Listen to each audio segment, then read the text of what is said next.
वहाँ पे कुछ बात भी रखे और वहीं से बात को आगे बढ़ाते हैं कि 70 साल में कुछ आज़ादी हम लोग पाए थे और वो आज़ादी भी ऐसा नहीं है कि सिर्फ भारत के मजदूरों और किसानों और जनता के संघर्ष का नतीजा था, वो दुनिया भर के मजदूरों के संघर्ष का नतीजा था। हम लोग अगर नहीं जानते तो ये जान लें कि दुनिया के जो आधुनिक देश है जिनको हम मानते हैं कि बहुत विकसित देश है जैसे अमेरिका हो गए, वहां पहले औरतों को कोई वोट देने का अधिकार नहीं था। औरतों का एक संघर्ष होता है और उसके बाद उन्हें वोट देने का अधिकार मिलता है। हमारी आजादी के संघर्ष के बाद उस तरह के संघर्षों के दबाव के चलते हम लोग ये आजादी के साथ पा जाते हैं। इस तरह मजदूरों के लेबर लॉ, मजदूर के कानून, किसानों के हक के कानून हम लोग दुनिया भर के मजदूरों के संघर्षों के चलते ही पाए हैं। इसीलिए ये नारा भी हम लोग लगाते हैं कि दुनिया के मजदूरों एक हो। नारा ये नहीं लगाते हैं कि सिर्फ भारत के मजदूरों एक हो कि पाकिस्तान के मजदूरों एक हो, नारा है दुनिया के मजदूरों एक हो। तो 70 साल और आजादी के संघर्ष और दुनिया भर की लड़ाइयों का नतीजा में हम लोग पाए अपना हक, अपनी आजादी, जिसके चलते कुछ सुविधा थी, कुछ हक मिला हुआ था। उसके बाद भी ऐसा नहीं था कि जीवन बहुत आसान था। दूसरी सरकारों के जमाने में भी जीवन में संघर्ष था और कठिनाइयां थी, बेरोजगारी भी थी। लेकिन ये सरकार, इसको हम लोग फांसीवादी सरकार बोल रहे हैं, ये सरकार सब कुछ पलट रही है। अब फांसीवाद है क्या? सवाल तो ये उठता है। जो लोग पढ़ रहे हैं, जो लोग समझ रहे हैं, वो लोग जानते हैं। हम लोग भी ऐसे देख रहे हैं कि तमाम बदलाव हो रहा है, निजीकरण हो रहा है फांसीवाद में, इसलिए फांसीवाद है। लेकिन फांसीवाद की जो कम्युनिस्ट इंटरनेशनल की परिभाषा है वो ये है कि ये वित्तीय पूंजी की आतंक पर आधारित नंगी तानाशाही है। तो तानाशाही तरह तरह की हो सकती है, हो सकता है एक आदमी की हो सकता है एक तबके की हो, लेकिन ये वित्तीय पूंजी की तानाशाही है। तो इस वित्तीय पूंजी की तानाशाही के चलते ही हम लोग देख रहे हैं कि एक एक करके सारी चीज, सारा जो पब्लिक का उद्योग लगा हुआ है, चाहे वो रेलवे हो, बैंक हो, LIC हो, विश्वविद्यालय बनाए गए हो, वो सारा कुछ निजीकरण की तरफ छोड़ दिया जाएगा। जनता के हक में जितने भी ऐसे कानून बने हैं नागरिक अधिकार के नाम पे, वो सारे खत्म किए जाएंगे। तो फांसीवादी हमला जरूरी नहीं है कि जब सड़क पे मारपीट हो तो वही है। दोनों तरह से, एक तो सड़क पे मारपीट है जो हम लोग 14 के बाद से, और भाजपा जहां जहां रही है वहां हम लोग देखे हैं कि दंगा करना, अल्पसंख्यकों को पकड़ के मारना, उनके खिलाफ तमाम चीजें करना, ये भाजपा की नीति रही है, शुरू से नहीं है। लेकिन दूसरा, जिसकी बात और कांग्रेस भी की है, दूसरा तरीका यह है कि एक तो सड़क की तानाशाही, सड़क की गुंडाई, और दूसरा है कानूनी बदलाव।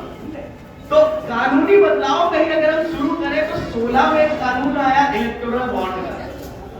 हम लोग हमेशा ये बात करते थे कि कोई राजनीतिक पार्टी जब चंदा ले रही है और जनता के बीच चुनाव लड़ रही है, तो उसका चंदा जो कहां से आ रहा है, कौन दे रहा है उसको चंदा, ये मालूम होना चाहिए। लेकिन भाजपा की सरकार 2016 में कानून ले आई इलेक्टोरल बॉन्ड का कि अब कोई भी पूंजीपति, कोई विदेशी हो, देशी हो, फर्जी कंपनी यहाँ बनाए और मुनाफा पूरा, उस पर कोई रोक नहीं है, पूरा मुनाफा उठा के पार्टी को चंदा दे दे और कोई नहीं जान सकता किसने दिया है चंदा।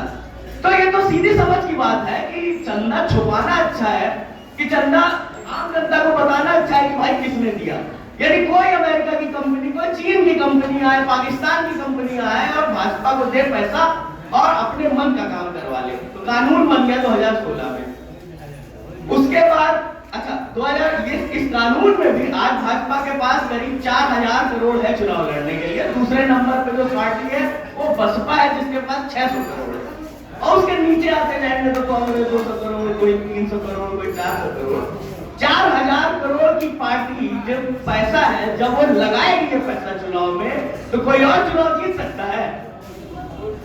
तो एक तो ये हो गया कानूनी बदलाव, 90% पैसा इलेक्टोरल बॉन्ड का भाजपा को गया। दूसरा हम देखें कि कानूनी बदलाव नोटबंदी में हुआ, लगा दिया हम लोग को लाइन में, हम लोग खड़े हो गए। इस सरकार में जब फैसला होगा तो जनता लाइने में लग जाएगी, कभी नोटबंदी में लगेगी, कभी कोविड के लिए अस्पताल में लगेगी, CNRC में सड़क में उतरेगी। दूसरा दूसरा बदलाव था नोटबंदी। सब लोग अच्छे से समझ गए हैं उसको कितना फायदा हुआ। उनमें कह रहे थे आतंकवाद खत्म हो जाएगा, काला धन खत्म हो जाएगा। काला धन खत्म हो गया तो 200-300 करोड़ है घर से निकल रहा है। ठीक है, दूसरा बदलाव था ये नोटबंदी। तीसरा किया सीए एनआरसी। सीए एनआरसी का कानून ठीक ऐसा ही कानून हिटलर ने जर्मनी में पास किया था। इसका नाम था न्यूरमबर्ग लॉ। न्यूरमबर्ग का कानून था, उसमें यही सब थी कि कौन नागरिक होगा कौन नहीं होगा। अब जर्मनी में तो कोई मुसलमान नहीं थे, तो फांसीवादी जो भी पार्टी है वो एक तबके को ढूंढ लेगी कि ये हमारा दुश्मन है। अब वो मुसलमान है तो मुसलमान दुश्मन है, नहीं होता तो दलित दुश्मन होता, वो नहीं होता तो कोई और होता। तो तीसरा कानून सीए एनआरसी का था, उसको लेके लड़ाई भी हुई। अच्छा, उस समय लग रहा था ऐसा कि सब विदेशी बांग्लादेश से चले आ रहे हैं, अब उसकी कोई बात हो नहीं रही है, सरकार को समझ नहीं आया। अभी कोई शायद गृह मंत्री का बयान, किसका बयान था कि हम बता नहीं सकते कि कितने घुसपैठिए हैं इस देश में। जब तुम बता नहीं सकते हो तो तुम क्या एक एक आदमी से कहोगे कि अब साबित करो कि हम भारतीय नागरिक हैं कि नहीं है। ये तीसरा कानून। चौथा कानून, अच्छा कोविड में इनको खूब मौका मिला कि जो चाहे कर लो, जनता तो निकल नहीं सकती है, तो कोविड में कानून पास हुआ। एक तो लेबर लॉ सब खत्म कर दिया, जहां जहां भाजपा की सरकार है वहां तो बिल्कुल खत्म कर दिया गया।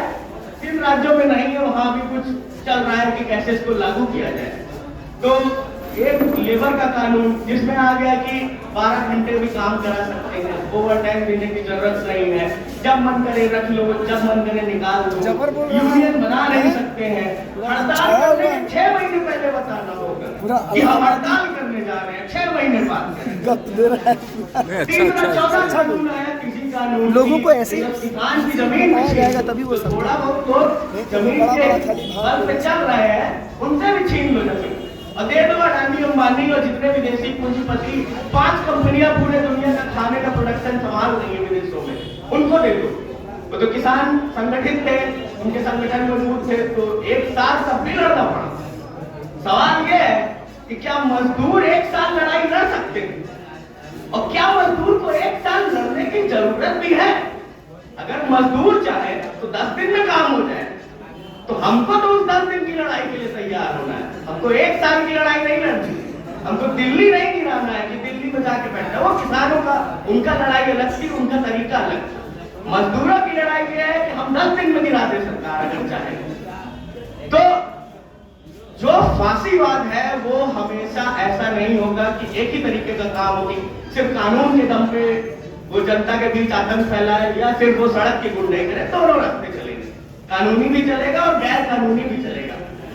आरएसएस कह देगी कि ये जो एबीवीपी है ये हमारा छात्र संगठन नहीं है, विश्वविद्यालय में अगर मारपीट कर रहा है पटना यूनिवर्सिटी में, ये हमारा छात्र संगठन नहीं है।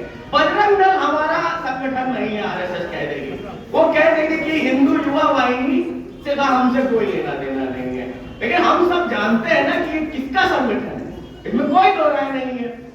तो ये चीज हम लोग को समझनी है और एक दूसरे को भी समझानी है। बहुत लोग अभी इस बहकावे में है कि ये हिंदू हितैषी सरकार है। अरे भाई हिंदू हितैषी हो तो दे दो सब हिंदुओं को रोजगार, काहे बेरोजगार घूम रहे, काहे हम बिहार से लेकर कश्मीर से लेकर कन्याकुमारी तक कोई एक जगह नहीं मिलेगी जहां बिहार का आदमी मजदूरी नहीं कर रहा है। पूरे देश का बोझा उठाने का ठेका बिहार का आदमी और पूर्वांचल उत्तर प्रदेश का आदमी और बंगाल के मजदूर लिए हुए हैं।